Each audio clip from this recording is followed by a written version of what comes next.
नमस्कार मित्रों, मैं ज्योति शुक्ला। आज कहानियों की श्रृंखला में हम मुंशी प्रेमचंद जी की कहानी बड़े घर की बेटी पढ़ेंगे। आप इस कहानी का आनंद उठाइए और मेरे चैनल को लाइक, सब्सक्राइब और शेयर करिए। धन्यवाद। बेनी माधव सिंह गौरीपुर गांव के जमींदार और नंबरदार थे। उनके पिता में किसी समय बड़े धन धान्य संपन्न थे। गांव का पक्का तालाब और मंदिर, जिनकी अब मरम्मत भी मुश्किल थी, उन्हीं के कीर्ति स्तंभ थे। कहते हैं इस दरवाजे पर हाथी झूमता था। अब उसकी जगह एक बूढ़ी भैंस थी, जिसके शरीर में अस्थि पंजर के सिवा और कुछ शेष न रहा, पर दूध शायद देती थी, क्योंकि एक न एक आदमी हांडी लिए उसके सिर पर सवार रहता था। बेनी माधव सिंह अपनी आधी से अधिक संपत्ति वकीलों को भेंट कर चुके थे। उनकी वर्तमान आय 1,000 रुपये वार्षिक से अधिक न थी। ठाकुर साहब के 2 बेटे थे। बड़े का नाम श्रीकंठ था और उसने बहुत दिनों के परिश्रम और उद्योग के बाद बीए की डिग्री प्राप्त की थी। अब एक दफ्तर में नौकर था। छोटा लड़का लाल बिहारी सिंह दोहरे बदन का सजीला जवान था। भरा हुआ मुखड़ा, चौड़ी छाती, भैंस का 2 सेर ताज़ा दूध वह उठकर सवेरे पी जाता था। श्रीकंठ सिंह की दशा बिल्कुल विपरीत थी। इन नेत्र प्रिय गुणों को उन्होंने बीए इन्हीं 2 अक्षरों पर न्यौछावर कर दिया था। इन 2 अधरों ने उनके शरीर को निर्बल और चेहरे को कांतिहीन बना दिया था। इसी से वैद्यक ग्रंथों पर उनका विशेष प्रेम था। आयुर्वेदिक औषधियों पर उनका अधिक विश्वास था। शाम सवेरे उनके कमरे से प्रायः खरल की सुरीली कर्ण मधुर ध्वनि सुनाई दिया करती थी। लाहौर और कलकत्ते के वैद्यों से बड़ी लिखा पढ़ी रहती थी।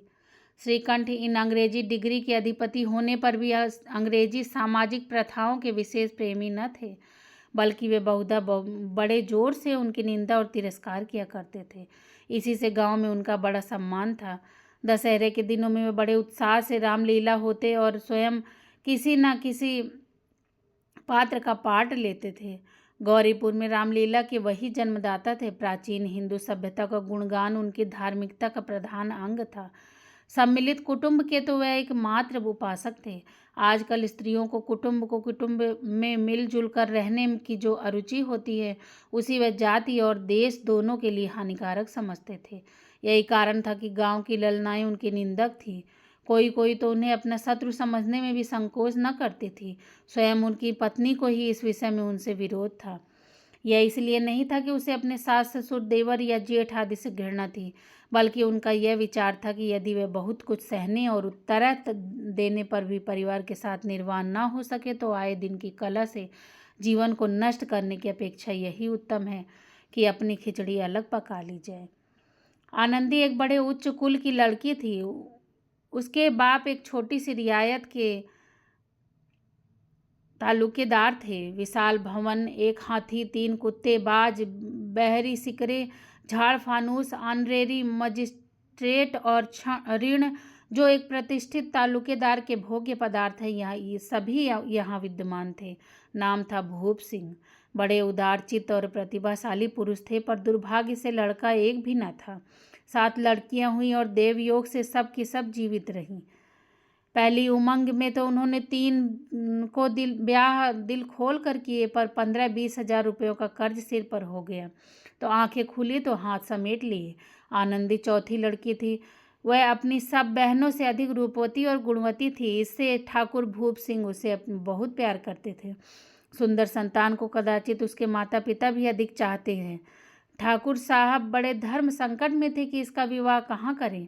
ना तो यही चाहते थे कि ऋण का बोझ बढ़े और ना यही स्वीकार था कि उसे अपने को भाग्यहीन समझना पड़े। एक दिन श्रीकंठ उनके पास किसी चंदे का रुपया मांगने आए। शायद नागरी प्रचार का चंदा था। भूप सिंह उनके स्वभाव पर रीझ गए और धूमधाम से श्रीकंठ का विवाह आनंदी के साथ हो गया। आनंदी अपने नए घर में आई तो यहाँ का रंग ढंग कुछ और ही देखा। जिस टीम टाम की उसे बचपन से आदत पड़ी थी, वह यहाँ नाम मात्र को भी नहीं थी। हाथी घोड़ों का तो कहना ही क्या, कोई सजी हुई सुंदर बहली तक न थी। रेशमी स्लीपर साथ लाई थी, पर यहाँ बाग कहाँ। मकान में खिड़कियाँ तक न थी, न जमीन पर फर्श, न दीवार पर तस्वीरें। यह एक सादा देहाती गृहस्थी का मकान था, किंतु आनंदी ने थोड़े ही दिनों में अपने को इस नई अवस्था के ऐसा अनुकूल बना लिया मानो उसने विलास के सामान कभी देखे ही न थे। एक दिन दोपहर के समय लाल बिहारी सिंह 2 चिड़िया लिए हुए आया और भावत से बोला, जल्दी से पका दो, मुझे भूख लगी है। आनंदी भोजन बनाकर उसकी राह देख रही थी। अब वह नया व्यंजन बनाने बैठी। हांडी में देखा तो घी पाव भर से भी अधिक ना था। बड़े घर की बेटी किफायत क्या जाने, उसने सब घी मांस में डाल दिया। लाल बिहारी खाने बैठा तो दाल में घी न था। बोला, दाल में घी क्यों नहीं छोड़ा? आनंदी ने कहा, घी सब मांस में पड़ गया। लाल बिहारी जोर से बोला, अभी परसों घी आया था, इतना जल्दी उठ गया? आनंदी ने उत्तर दिया, आज तो कुल पाव भर रहा होगा, वह सब मैंने मांस में डाल दिया। जिस तरह सूखी लकड़ी जल्दी से जल उठती है, उसी से क्षुधा से बावला मनुष्य जरा जरा सी बात पर तिनक जाता है।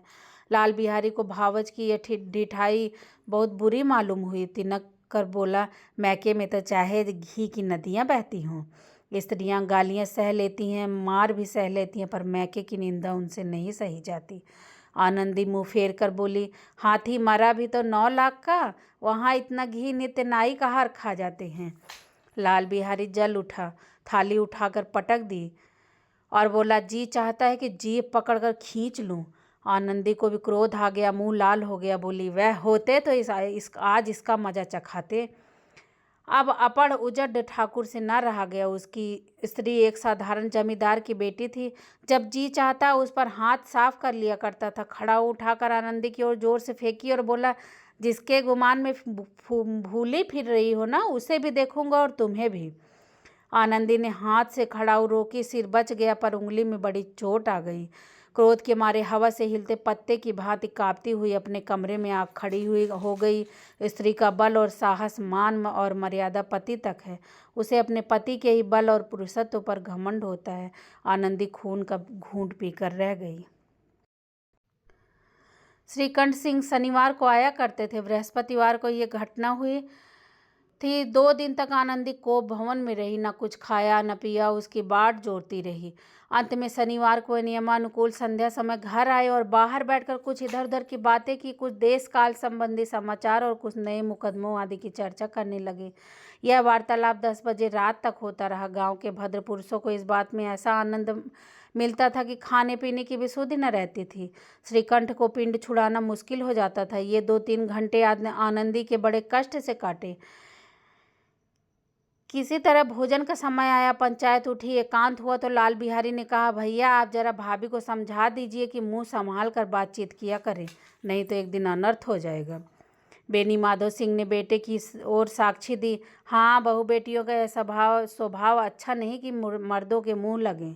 लाल बिहारी बोला, वह बड़े घर की बेटी है तो हम भी कोई कुर्मी को हमार नहीं है। श्रीकंठ ने चिंतित स्वर में कहा, आखिर बात क्या हुई है? लाल बिहारी ने कहा, कुछ भी हो नहीं, यूं ही आप ही उलझ पड़ी। मैके के सामने हम लोगों को कुछ समझते ही नहीं। श्रीकंठ खा पी कर आनंदी के पास गए। वह भरी बैठी थी। वह हजरत भी कुछ तीखे थे। आनंदी ने पूछा, चित्त तो प्रसन्न है? श्रीकंठ बोले, बहुत प्रसन्न है, पर तुमने आजकल घर में यह क्या उपद्रव मचा रखा है? आनंदी की त्योरियों पर बल पड़ गए। झुंझलाहट के मारे बदन में ज्वाला सी दहक उठी। बोली, जिसने तुमसे ये आग लगाई है उसे पाऊं तो मुंह झुलस दूं। श्रीकंठ बोले, इतनी गर्म क्यों होती हो, बात तो कहो। आनंदी, क्या कहूँ, ये मेरे भाग्य का फेर है, नहीं तो गंवार छोकरा जिसको चपरासी गिरी करने का भी शऊर नहीं, मुझे खड़ाऊ से मारकर यो ना करता। श्रीकंठ बोले, सब हाल साफ साफ कहो तो मालूम हो, मुझे तो कुछ पता नहीं है। आनंदी बोली, परसों तुम्हारे लाडले भाई ने मुझसे मांस पकाने को कहा।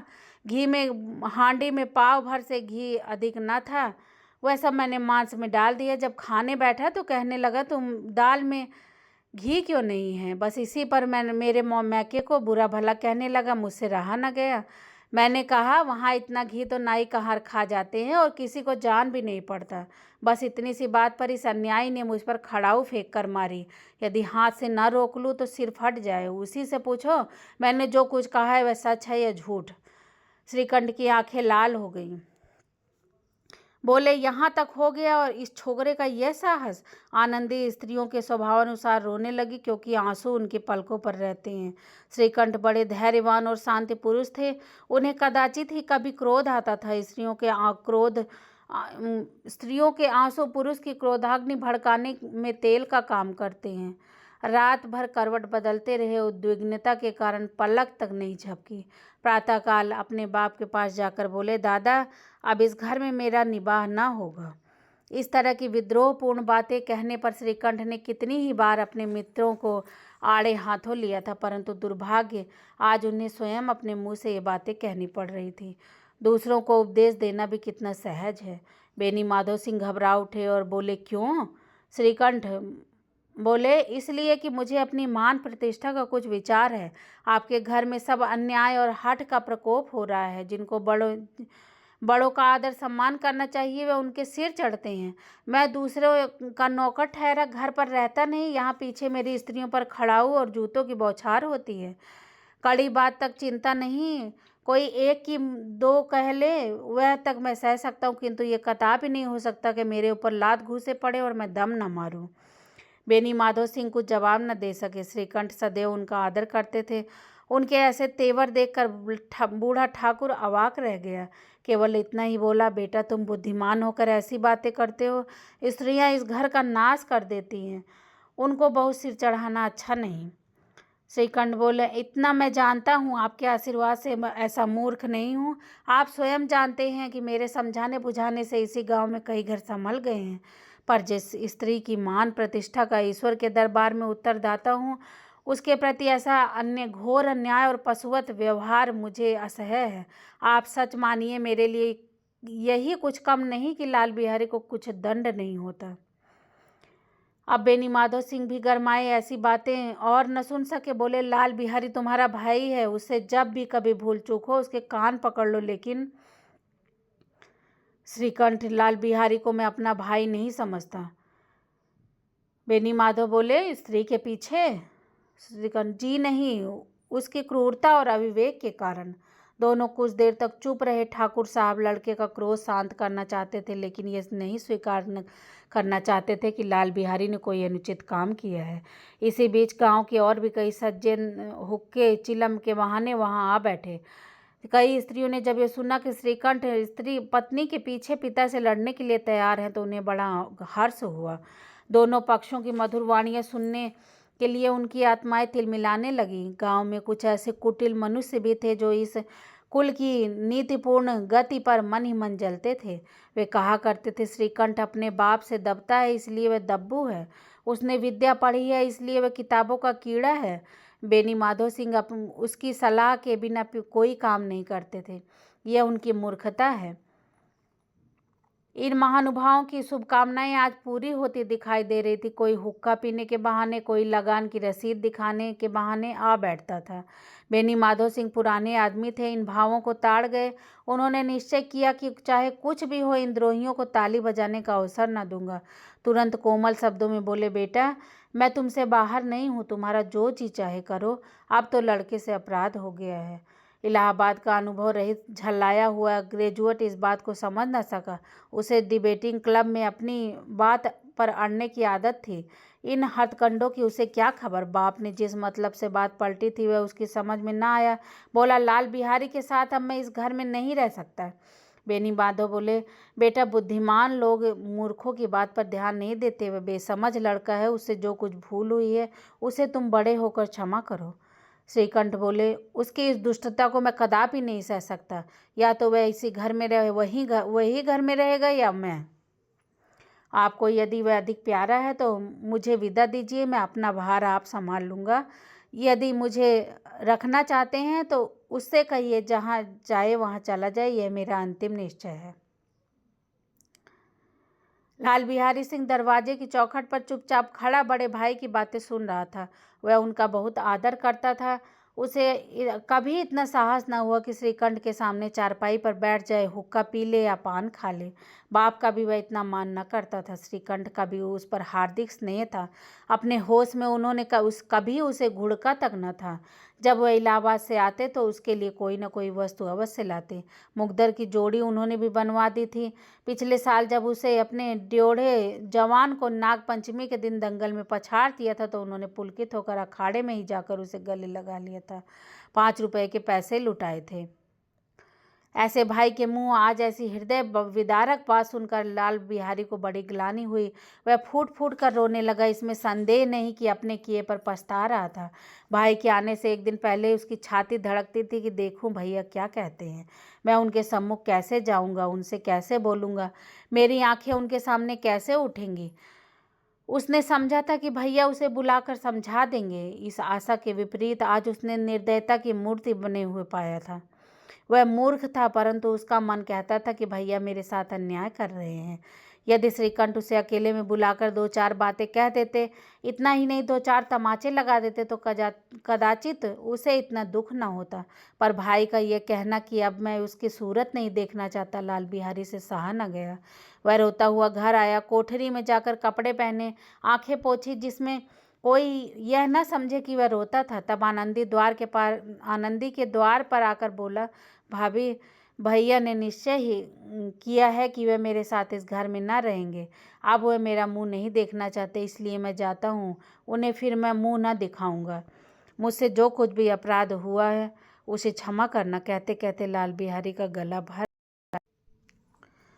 जिस समय लाल बिहारी सिर झुकाए आनंदी के द्वार पर खड़ा था, उस समय श्रीकंठ सिंह भी आंखें लाल किए बाहर से आए। भाई को खड़ा देख घृणा से आंखें फेर ली और कतरा कर निकल गए, मानो उसकी परछाई से दूर भागते हों।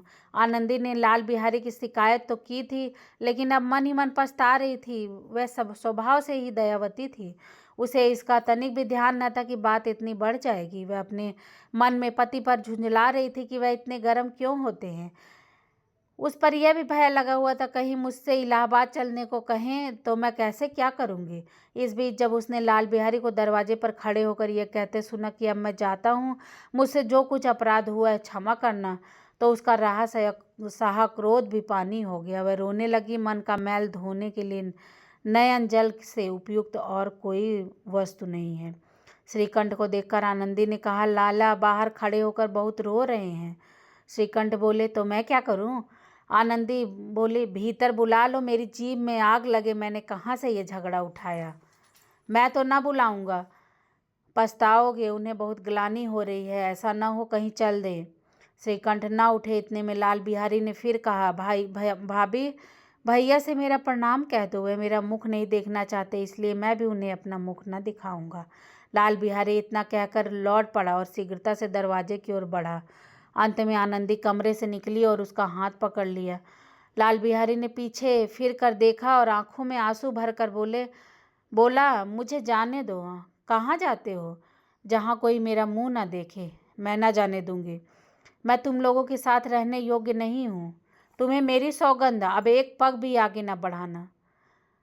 जब तक मुझे यह ना मालूम हो जाए कि मैं भैया का मन मेरी तरफ से साफ हो गया है, तब तक मैं इस घर में कदापि न रह पाऊंगा। आनंदी बोली, मैं ईश्वर को साक्षी देकर कहती हूँ कि तुम्हारी ओर से मेरे मन में तनिक भी मैल नहीं है। आप श्रीकंठ का हृदय भी पिघला। उन्होंने बाहर आकर लाल बिहारी को गले लगा लिया। दोनों भाई खूब फूट फूट कर रोए। लाल बिहारी ने सिसकते हुए कहा, भैया आप कभी मत कहना कि तुम्हारा मुंह न देखूंगा। इसके सिवा आप जो दंड देंगे मैं सहर्ष स्वीकार कर लूँगा। श्रीकंठ ने कांपते हुए स्वर में कहा, लल्लू, इन बातों को बिल्कुल भूल जाओ। ईश्वर चाहेगा तो फिर ऐसा अवसर कभी ना आएगा। बेनी माधो सिंह बाहर से आ रहे थे। दोनों भाइयों को गले मिलते देखकर आनंद से पुलकित हो गए। बोल उठे, बड़े घर की बेटियां ऐसी ही होती हैं, बिगड़ता हुआ काम बना लेती हैं। गांव में जिसने भी यह वृत्तांत सुना, उसी ने इन शब्दों में आनंदी की उदारता को सराहा। बड़े घर की बेटियां ऐसी ही होती हैं।